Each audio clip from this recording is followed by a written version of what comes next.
are you guys?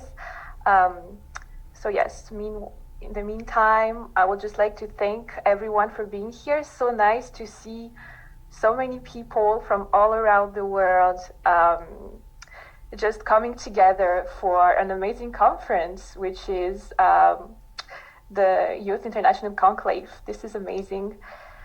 All right, so I believe I can share my screen now. Let me, okay. All right, guys, can you see my slides? Yeah. Okay, thank you so much. Wait a minute, please. Technicalities. All right, and before I start, I would just like to tell you that some work is being done in my building, so sometimes I will mute myself so that you don't hear the noise, but it will last a few seconds.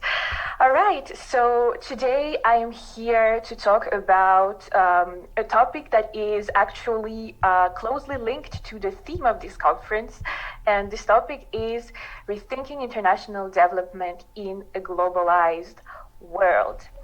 So, first of all, you may be wondering, what is development?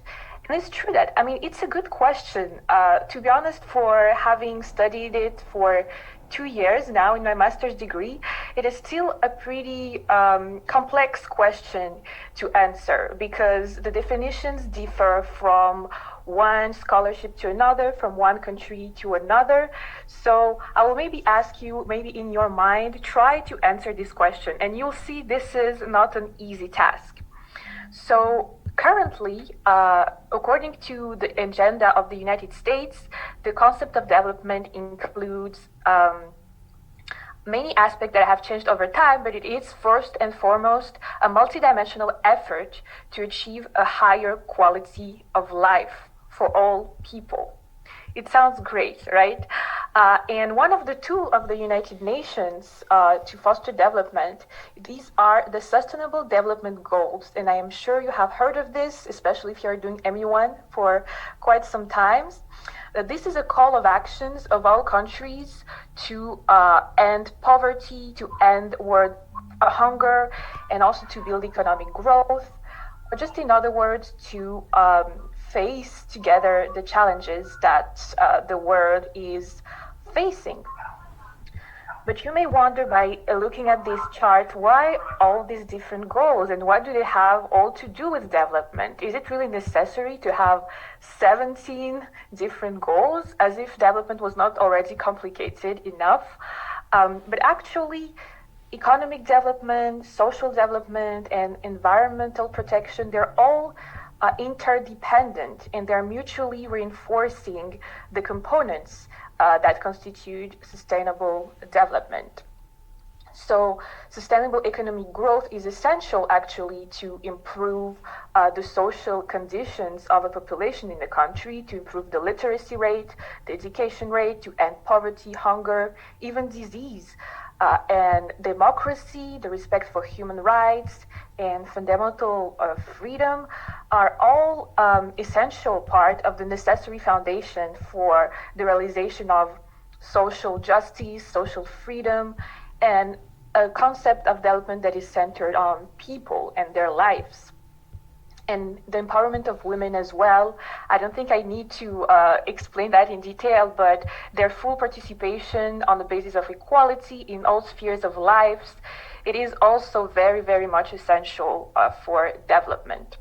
And it's important to note that this work, this very big task, is actually done by a multitude of international organizations. There are a lot of UN agencies, obviously, but there are also some NGOs, non-governmental organizations, even organizations in the private sectors, and also non-UN organizations, such as OECD, which you probably are familiar with.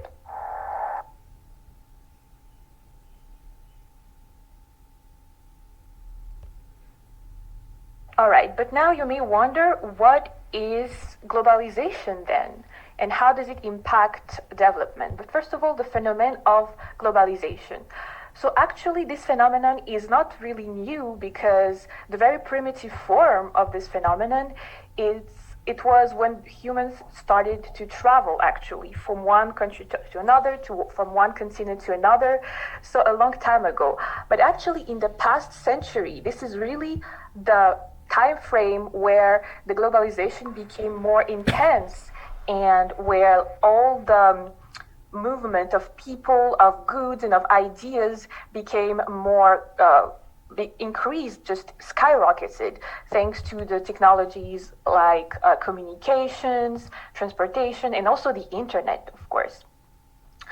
But globalization is often defined as a process that aims to also expand business operations on the worldwide level and facilitate global communication, and also socioeconomic and political developments.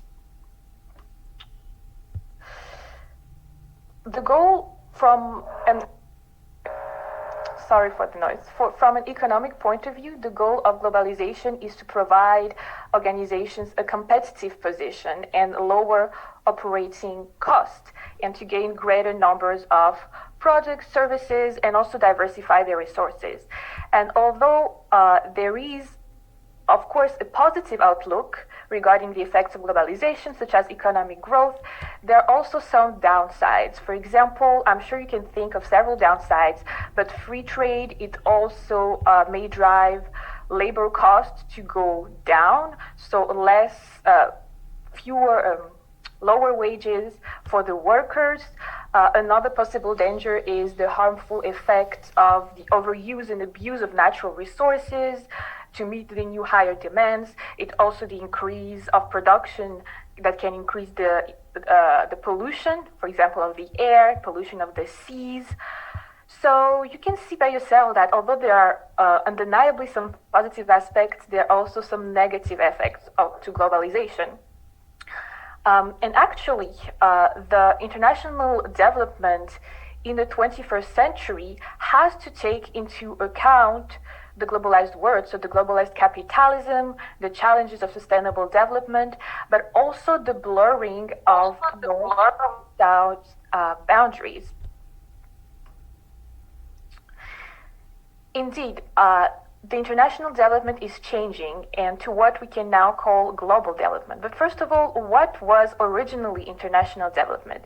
So I don't know if you're aware of that, but originally there was a conception around development that it has to, on the one hand, there are the northern countries that are developed or rich countries, industrialized countries, and on the other hand, there are the south countries, so less developed, poor countries that, in other words, need some help from the north in order to develop. So there was this idea that the northern countries will be the donors of development aid and the southern countries will be the receivers. But thanks to globalization and to all the developments that it has generated, we have observed in the last decades that actually some south countries have switched.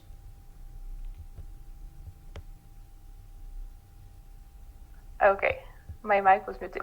And now the South countries are not recipients of aid, but some of them are actually donors. For example, we have South Korea that switched exactly in 2010 from recipient to donor. And actually, a lot of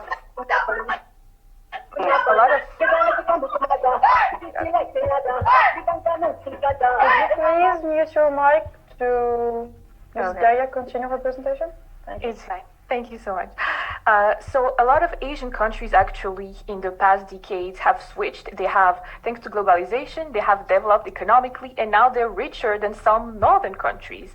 And actually some other southern countries such as Brazil are economically doing better than some European countries such as Greece. So this division between North and South is not actually relevant anymore, and it has to change in the paradigm of international development.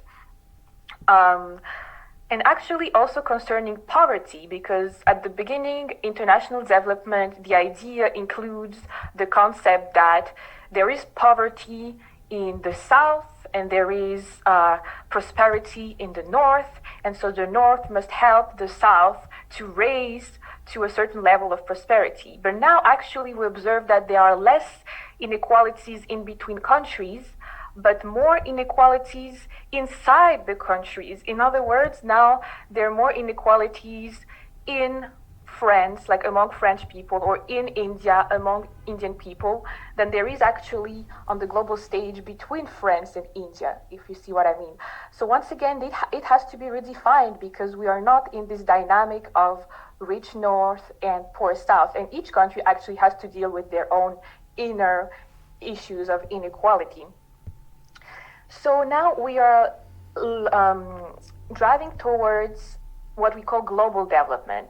So the idea behind global development as to replace international development is that it is more suited for the current challenges. So it's more suited for the challenges that concern everyone. And indeed, there are some issues that are global, that are not only international, but that are global. And I'm sure you can think about some of them. For example, environmental issues, climate change. This is something that has no boundaries, and this is something that concerns everyone. No matter how rich your country is, no matter where you're located, you are to a certain extent affected by global warming and by climate change. Also, all the issues regarding health, such as, coronavirus, the spread of the disease, has not been stopped by the borders of the countries. It has not been spreaded only in the south and not in the northern countries, for example. Everyone is affected. And therefore, when we talk about global development, we'll talk about these global issues and all the countries that have to act together to tackle this. And no more hierarchy, which country will be the donor, which one will be the receiver. Everyone will actually help everyone. This is the idea towards global development. Actually, the idea is that everyone is interconnected and everyone should be able to help everyone else, but also to help themselves. Daira, your slide is not changing. Can you please check? Because yes, it's still sorry. the old slide. Thank you. Okay, no problem. Thank you so much for Perfect. Thank you.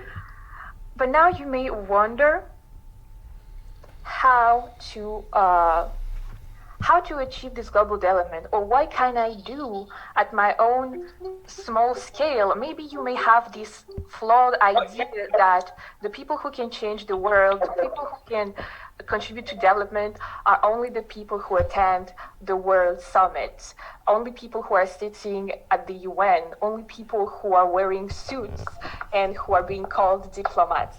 But actually, the thing with global development is that it's global. It concerns everyone. And actually, every single person, if they have the motivation, can change the world for the better and can contribute to global development. And actually, it starts from your own community. It starts from your family, actually, which is the very first community. It starts from your friends. Maybe if you can introduce to them some ideas, maybe if you can talk to a friend about, gender inequality in your country or in your community, because all the countries have that problem, trust me. It already starts a conversation that might lead to a change. If you want to act on climate change, but you don't really know what to do, you can attend an online conference, just like this one, to exchange ideas with other like-minded people in order to contribute to environmental protection, and in order to start this dialogue and to take a lot of ideas from them who are living in another part of the world and to bring it to your own community. This is how it's all done. This is by dialogue. And of course, motivation. So maybe you may be wondering right now, what can I do? Obviously you have taken part in this conference and this is already amazing, and I already think this is a big step forward, because you are several hundreds of young, motivated, like-minded people who are very concerned about what is going on in the world. You are definitely future world leaders. But once again, there are so many opportunities. You can find the UN website, UN volunteering website. You can find a lot of opportunities to volunteer online to contribute to global development. You can look for local initiatives in your own country, in your own city. Global development, it doesn't have to be big. It can be small. It can be the protection of the communal park in your town. It can be the protection of a forest in your city. It can just be cleaning the streets, cleaning the beach. It can also be just engaging in a dialogue. And on that thought, I will leave you with my final slide, which is this is just an organization that I and some friends of mine have created in order to, because we wanted to engage in global development. We did not really know how to do it. And now we have more than 250 members all over the world. All the events are online because, I mean, with this current context of coronavirus, I think we can only do events online, but it really allows everyone to join the conversation. And it's really about, yes, exchanging ideas, joining conversation, helping one another, trying to broaden our knowledge about international issues, about global development, and just trying to come together as a very supportive community, a very supporting network, and trying maybe to improve the life of the people around us, to move towards the embetterment of the planet. But thank you so much for listening to me. Thank you so much to the organization team. And yes, thank you guys.